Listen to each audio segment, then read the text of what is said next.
Hey guys, what's up? threads13 here for deucescrack.com, coming to you today with a video that's been sort of inspired by this thread that I saw here in the micro forums started by DC member Cold.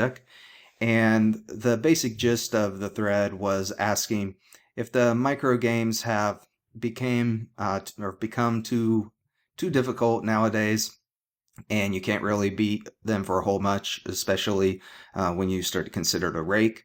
And I'm here, and I've been around a while. In poker years, I've been playing online and coaching professionally for about 5 years now. I'm old. I'm 30, and this is one of those things that comes up, about every 6 months.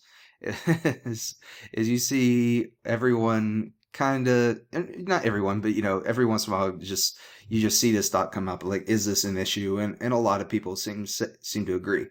And kind of this inspired me to tell you guys, no, the micro games are very beatable still nowadays.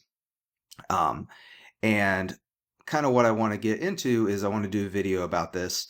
And what I've decided to do is split this video up into basically two parts.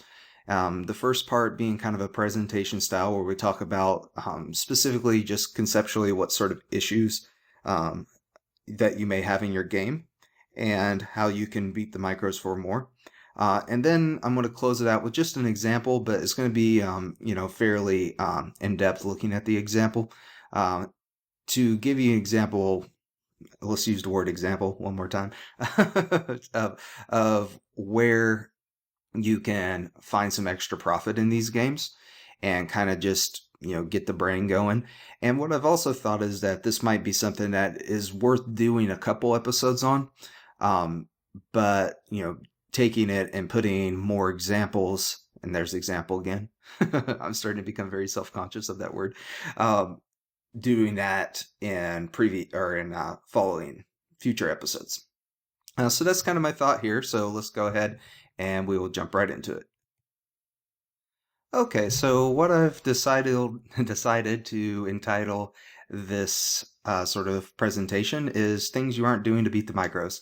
And I got really lucky, and when I Googled leaky faucet, there was this image just sitting there waiting for me. So this is no me being good at doing this sort of stuff ninja. This is just me getting lucky. So the main thing I want to talk about, I think that causes a lot of the issues that people have in the micros is groupthink. And when I think of groupthink, I kind of think of big corporations and stuff like that. Basically, big groups of people. So that's why I got this nice little picture of people in a boardroom. So I got what we have here is, and I went ahead and put the definition here that came up when I looked at Oxford's online dictionary: the practice of thinking or making decisions as a group, resulting typically in unchallenged poor quality decision making. And this comes up all the time in group in poker. And you can see how that happens when we're studying in the forums, and we are talking, we're doing videos, and then everybody's learning from that video, and everybody kind of gets the same idea, and kind of we all agree that it's good, and then we move forward with it. And then the problem can start to become is if anybody kind of goes a different way, and starts to try to think outside of this box, is that there's immense pressure from the group itself to not do that. It's the group you got a lot of peer pressure basically saying you're wrong, and basically if you have a lot of people telling you that you're wrong, it's pretty easy for you to get convinced you're wrong. So you have everybody kind of going with this one thought and agreeing that it's correct, even though it may or may not be correct. So that's what we have. Groupthink, so what? So, like I said, this leads people accepting ideas without thinking, not searching for new ideas, and consequently making mistakes. So, and you can kind of think of it in a poker context. I mean, if you and the guys that you're playing with are kind of all learning from the same forums and all learning the same advice and playing more or less the same, other than some little spots here and there, you're basically just going to run your heads into each other. swap money back and forth and lose some money to the rake. And that's just how it's going to go. Now you might outplay them, quote unquote, a little bit in one spot, but you might get outplayed in another spot and not know it. Um, and we all have a tendency to think that we're outplaying people more than they're outplaying us, unless we're running bad, and then we have no idea what we're doing. Is kind of the tendency there. So that's the problem with groupthink um, is that it can kind of put you in this sort of box where you don't kind of push forward and try to come up with new ideas. So what are some more specific examples? It kind of can lead into some very sort of mantras. Don't bluff fish. Is something you guys have probably all heard a million times. I see bet on this flop. So this is a good flop for my hand, or this is a good flop for me, so I see bet. Um, you just kind of hear these things, and then a lot of people just do it because that's what they think they're supposed to do. Or no one folds top pair. That's not necessarily true. I mean, we have to think about these things, and well, no one folds top pair. What type of player are we talking about? How's the board ran out? How big's your bet? What was the action so far? There's all sorts of things that we have to think about in order for this, don't bluff or for this groupthink stuff to be true. So the thing is don't just necessarily believe everything just because a lot of people are saying it.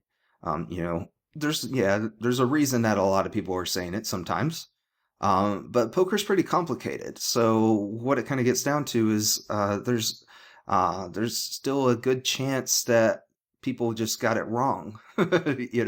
It's pretty hard, and there's a lot going on. So some of the stuff that seems easy could have just seemed easy, and everybody thought, hey, this is right, and so let's go with that. And nobody ever bothered to go back and think about it again.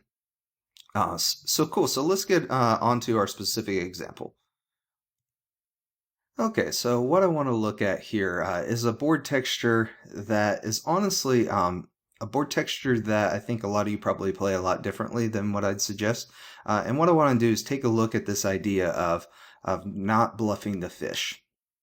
Um, so a lot of times people just will bet once on this flop, kind of with anything for whatever reason, and then just give up. And so I kind of want to get in here and go and look at Combinator and investigate that. So what we have here is just our fish's sort of pre-flop range. I've guessed that. So like a whole bunch of suited aces, well, all suited aces except for having 3-betting. Aces, kings, queens, ace, king. And so in the situation I imagine is like you raise under the gun and you get called by a fish out of the blinds. So you have position. And so he's going to have a lot of suited kings, some good suited queens, a bunch of suited connectors and one gappers and two cappers, a bunch of two broadways, and maybe like ace nine offsuit sort of range. You can see all together, this is about 30%. So he's not super loose or anything. So, okay, so let's go into the example and take a look how his range breaks down post-flop. And I've already done a lot of this, and I know you see lots of colors, and let me tell you what things mean. So now, first off, anything that has a color here, so basically things that aren't sixes through twos, is calling some percentage of the time, but like some of them are only of a certain suit. And it's a little bit easier to see if I go over here, if I go into with grouped hands. And you can see that, so anything that isn't this ungrouped, the ungrouped is the stuff that he's folding. So we're not getting very many folds on the flop. So if you're just c-betting this flop and versus a fish, and he's going to call a lot, and then just shutting down and then checking back the turn, and guess what? He's probably going to bet the river a lot. That sounds a lot like let's lose the pot.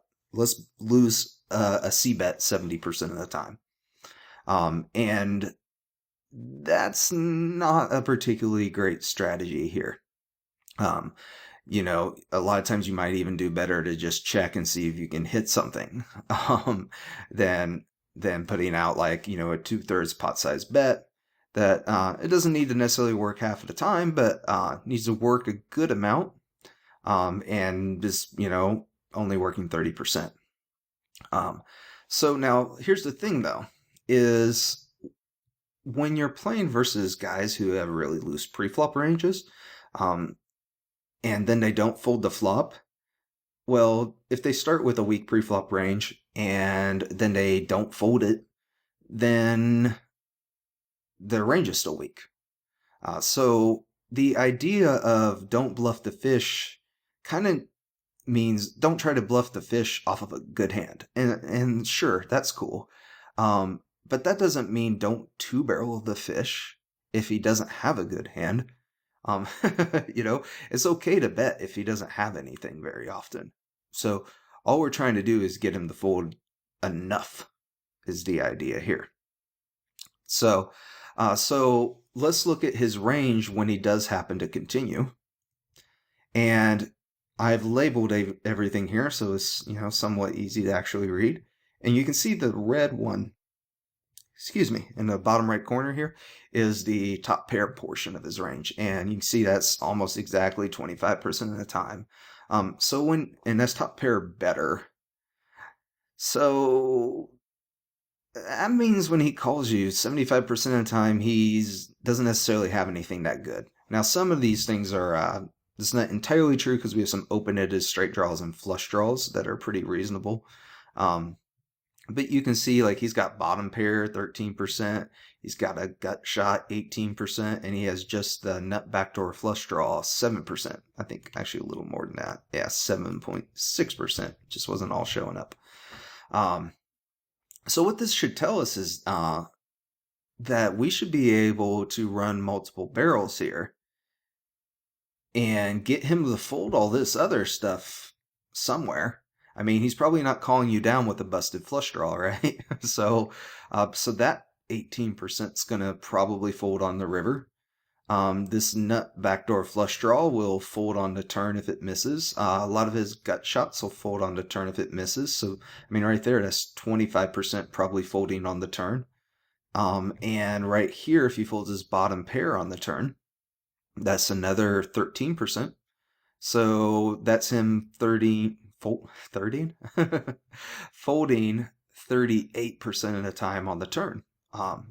So now we're starting to kind of get somewhere as we can actually see, okay, he's going to fold close to 40% of the time on the turn. And we can probably get him to fold all these open-ended straight draws and middle pairs on the river, which is a good chunk of folding on the river as well. So what we can do here is let's go ahead and look through the rest of the hand. And let's note that he's folding on the flop 30% of the time.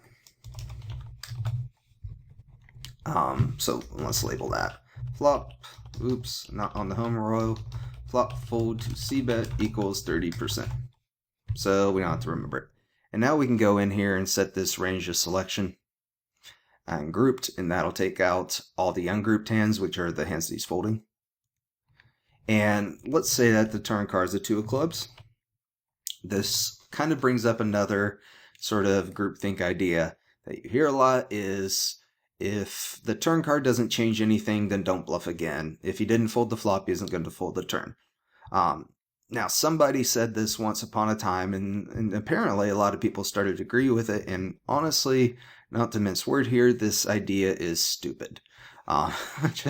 Just plain dumb. Like nobody has ever called the flop with like middle pair and then folded it on the turn. You guys do it all the time. I do it. Like you never called a flop with a gut shot and then fold. I mean, it's just silly.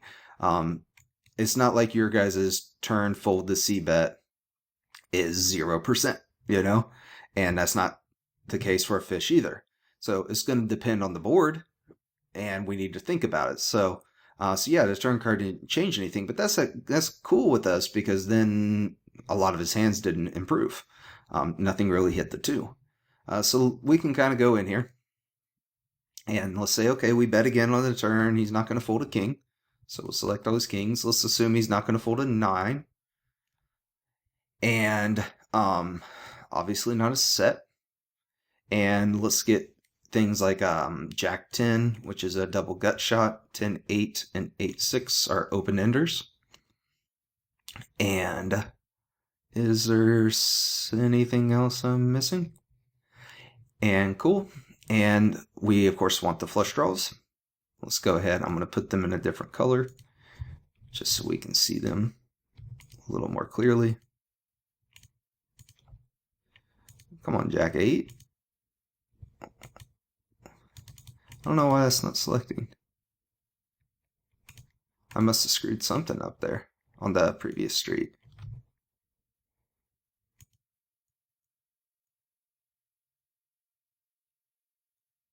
Oh no!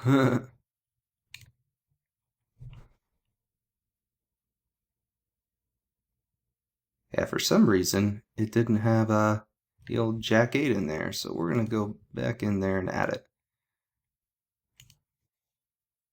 So, let's get these guys in there. Because these are all calling the flop. I think there was a little mistake there. So let's fold the flop. See, that's probably actually a little lower than that. But we should be good now. Queen 8's only calling if it is hearts. Sorry for the slight technical difficulties here, guys. And then 8-5. Is 8-5 anything? 8-5 is a gut shot, so we always close the flop with 8-5. I think we're good now. If I miss anything, honestly, it's going to be a really small deal. So Jack 8 always calls. Jack 9 is in there.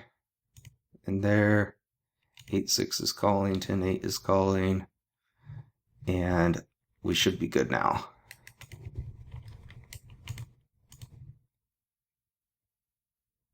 10-6 is always calling. Oh no, it's not. It's calling when it has a gut shot. Okay. So cool. So you can see on this turn card, looks like we're getting about 33% folds. And let me make sure that I got all the Jack 10s in there. Yeah, about 33% folds. And that's only hearts. And I'm just double checking things because the number was a little higher than I expected. We said like 38, so it said 33. So I'm just making sure there's nothing weird here. So, okay. That all looks good to me. So let's go ahead and remember this. Turn, fold to bet, and C bet, so they all look the same, is 33%. So now let's see what happens if we now go for the old triple barrel. So we now set range to selection again, grouped, and let's say that the river card's like this. So this is what we're looking for, is we're looking for his draws to brick. If his draws brick, then that's a lot of folding just right there. Because the only draw that got there was 8-6. So Jack 10, 10-8, and then a bunch of flush draws. So like all these sort of things are going to be folding. And not the kings, but all these sort of things. And that and that. And 9-8. Oh, can't be in hearts. Any 8-7, but not 8-6. Not 8-5. Get that out of there. And 7-6. All these 7s fold except for 7-5. And that should be it. So you can see now that we get here on the river, this is a big thing, is right now he's already folding 30% of the times just because he's got a busted draw. So that's a lot of folding. And let's see what else he's probably going to fold. He's probably folding all his 10 or all his 9s and like jacks and 10s. That's probably no problem getting him to fold that stuff. Now he's not folding 9-7 and 9-5. So we'll get rid of that stuff right there. So probably folding all that. And oh, not folding king 9. And am I missing anything? Not folding 7-5. He will fold 8-5. I don't know why. There we go. I think I got it all. Oh, 10-6, 10-7. There we go. So he's folding a lot on the river. So his river fold, see bet, equals 56%. So what we want to do is when we see this flop, we go, okay, this guy's not actually going to fold a whole bunch because he's going to just have a lot of draws that you want to see the river. But that means he's got a lot of draws that will brick on the river. If we are lucky enough to get the draws to brick, which incidentally happens like the flush draw bricks 80% of the time. And he doesn't have that many open-ended straight draws and things like that. So we kind of know the cards we want.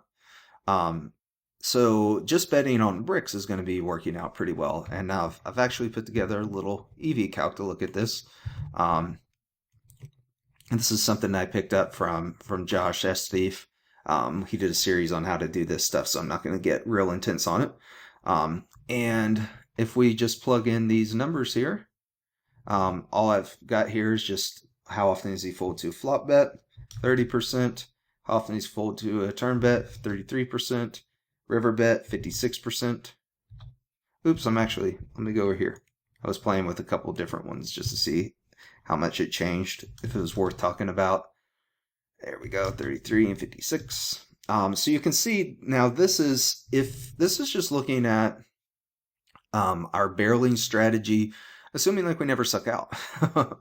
So you see you can make some money here just barreling with this assumes no blockers. This assumes that you never suck out on anyone.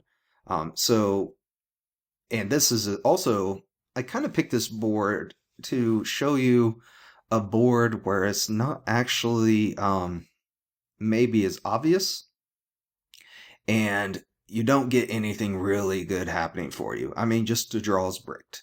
So it's not like a fantastic spot. And I'm assuming in this spot, just betting 2/3 on all streets, which may not necessarily be the best play. So I've also made some things like a lot of times our opponent will like check raise us or donk into us and save us from c-betting. So this is assuming, of course, this is kind of the EV if you knew on the flop that the turn in the river were going to be this way, which is, isn't, of course, the whole story, but does, when you can kind of see this, you can see, okay, I know turns in rivers that I can bet that are profitable. So what I suggest to do on these sort of flops is he's not going to be folding a lot on the flop. So it doesn't really make a lot of sense for you to be betting something that's just air. Your air is just not going to be that profitable unless he folds a lot. And then what ends up happening, of course, is you check and then he bets the river. So you're actually, if you do that, you're kind of running your head into a brick wall. You're going, yay, this guy's going to call me on the flop with some bad hands that should be minus EV. But what I'll do is I'll bet and give up on the flop or give up on the pot. Well, guess what?